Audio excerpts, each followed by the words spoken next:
Pinalaya na ang 2 tauhan ng Metropolitan Manila Development Authority makaraang mahuli sa bahagi ng Parañaque City kahapon matapos gumamit ng blinkers at sirena.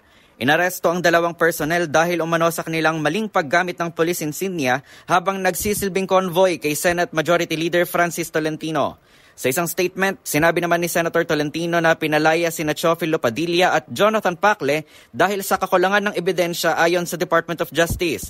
Gayon din sa panayam ng DZRH, nagpahayag ng pagkadismaya si Tolentino sa ginawang panguhuli sa 2 na bahagi umano ng Oplan Wastong Hagad ng PNP Highway Patrol Group na wala aniyang malinaw na guidelines.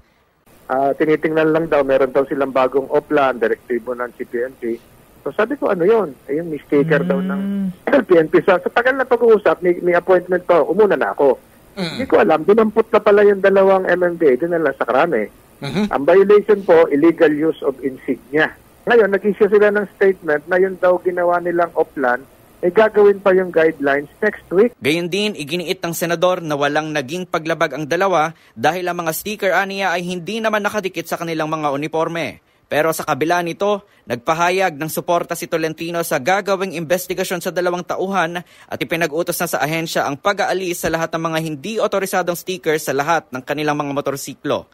Samantala, ayon naman kay HPG NCR Director Police Colonel Neil Francia, sasailalim muna sa preliminary investigation ng 2 sa Hunyo 24 at mahaharap sa reklamong usurpation of authority at illegal use of insignia. Para sa MBC TV Network News, ito si Kyle Bulias. Sama-sama tayo, Pilipino.